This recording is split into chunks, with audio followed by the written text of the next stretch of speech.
Guys, I'm recording outside the villa, no? So, okay. So, there.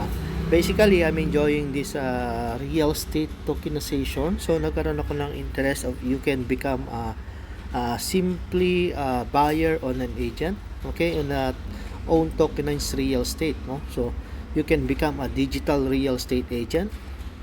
Kaya nagkaroon ako ng interest, guys. Parang pagdating dito, you can start like a investment into property. Okay, basically ito nakita ko is based on Panama, so I have a contract. Dito kasi tinatawag ng mga RWA ngayon, no? So yan, no, the real world asset market overview. So parang ito yung concept ng tokenization about on real estate. Okay, so recently nagkaroon sila kasi ng event yan, no? So on summit in Miami, then yan may mga awarding something like that. Then ako nagtry lang ako maging agent. Okay, so I start to be agent pero magbibili rin ako ng fractional parang ownership on the real estate. So yan, so nag-email na sila sa akin, so nag-try ako mag real estate agent at the same time. Okay, so yan. So dito guys, kung titingnan nyo yung menu, okay, so you have your e-wallet, home, okay, become an agent or real estate, parang broker ba yan. So kung mapansin nyo, itong mga real estate na yun, may mga buyer level 1 like mga apartment yan. So may mga daily return, so you can buy yan, may mga pricing for $80, $1,000. Ito yung mga return 0.43 to 61. So pero dyan alam ko pwede kang bumili ng fractional. Loadan mo lang tong wallet mo, yung open wallet to buy. Okay, so makikita mo dyan, so may agent ka rin, dashboard. Okay, so kasi nag-try mo ng agent. Yung agent kasi $9 yung maintenance mo dollars in every month. So nag-try ako pero etong e-wallet, so subukan nating loadan. So dito sa e-wallet guys, depositohan ko muna ng approximately yan, you can transfer funds pala, no? So $10. So yan, ang payment ko ay Tether TRC, the big 20 yan. So okay, ayan. So mag-deposit muna ako guys. So para papakita ko sa inyo kung paano ko bibili yan. So yan, papakita sa inyo yung details na you can deposit here. Alright, punta ako sa aking wallet. So dito meron pa akong $11 sa aking USDT. BNB Smart Chain. So I will transfer base $10. Okay,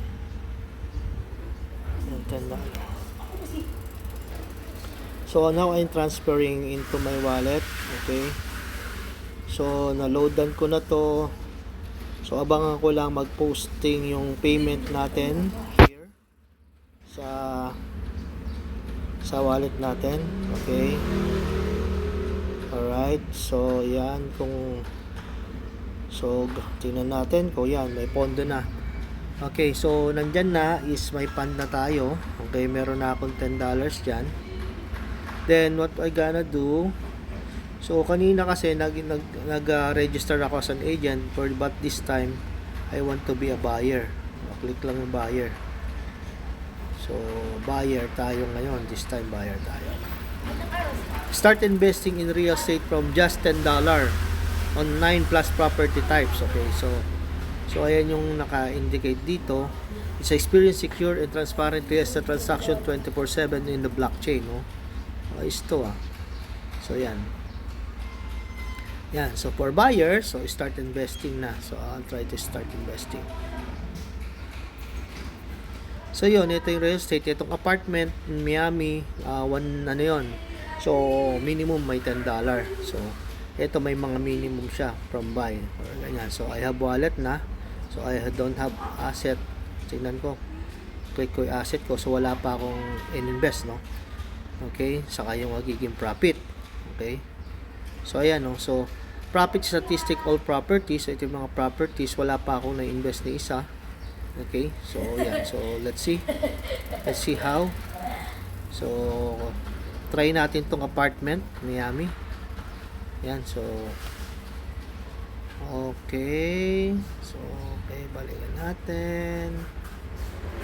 Yan. Open wallet.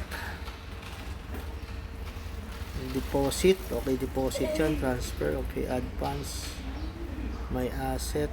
Okay, so, teka. Makapag-try na akong mag-invest na eh. Okay. Real estate. So, yan. See all. Location in Miami. So, dito sa apartment 1 sa Miami, Florida.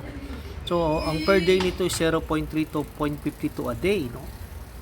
Downtown Miami condo, daily passive income located in Byron Core of Miami, modern bedroom, no? So, EST token, ayan. So, may EST token pala siya. So, ang price, okay, is minimum $10.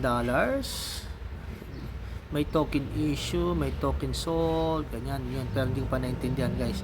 So, ayan. Ito yung calculator. Ayan. So, may profit calculator pala kung yun yung start mo to minimum, may 10 to buy property. So, magiging total profit mo dyan is 15.2. Okay. So, 0.84% lang per month. So, it's up to you kung ilan ba yung gusto mong ilagay. Halimbawa, ganyan, or ganyan, no? So, it depends sa'yo. O kung ano yung option nating property selected. Dito kasi $10 sa apartment. Pero kung yung lake house, I think sold na lake house. Sa minimum sa lake house is $250. So, ang profitability nito, so magkaiba rin yung computation niya, no? So, 1.4 a day. So, kung villa, so $1,000 sa villa is 5.2 per day. So, parang almost 0.5% a day. Okay. Okay, so tourism, so yan, so 6,000 plus to. Okay, so yung mga business development, real estate, mas malalaki pala to. Okay, so this time apartment lang tayo sa Miami. Okay, to start ako ng $10 lang. Parang anong tawag dito is fractional ownership.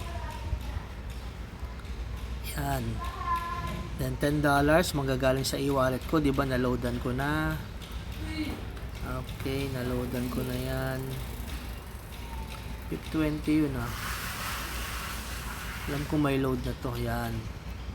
Enable auto capitalization, reinvestment. Pero malayo pa 'yan kasi 10 lang naman 'yan eh. Pwede mo na off 'yan. So okay, so bit 20. Yan, invoice yan. So, may invoice na ako. Yan, okay. So, payment invoice, automatic, I screenshot. So, yan. Total due, paid by cryptocurrency. My apartment, RE tokenization is, ito yung agent ko. Okay, 18 months contract. Ang galing. Ngayon, pero kayo ang agent, ako magiging agent nyo, ha? Kasi ako yung mag-share sa inyo ng link. So, may agent din ako sa pero ako, agent nyo rin ako. Okay? So, yan. Then, may sign contract dito. So, click ko muna yung sign contract kung ano yung laman. Ayan, sign contract. So, mapirmahan ko lang. Yan, guys. Alright, sign contract. Alright. Ayun, saka pwede ka magbayad pala dito. Saka ka lang magbabayad ng $10 for that contract. Alright, so ganun lang siya, guys. Ganyan mo siya loloadan. Okay, screenshot mo lang. Bili ka ng tokenized property as fractional. Then sign the contract. Then send the funds. Okay, so magpa-passive income pa siya. Ang kulit, no? Alright, so I will send my link. It's easy lang, create account. Then pagka-create account, you can load fund or diretso ka na pala pagpili nung property na gusto mo. Yung apartment lang yung may minimum na $10, pero on the top of that, yung maraming mga ibang mga villas and properties medyo mas matataas. Then, ayan, pag lumabas yan, piliin nyo lang kung ano yung payment nyo, so lagyan nyo lang. Okay? Alright, so happy earnings everyone. Grabe, new Maybe I will consider this a new part of tokenization of real world asset, RWL business model into real estate. No? So I will consider this kahit start lang, maliit lang. I think this is a big business under the real estate. Okay, so happy earnings everyone.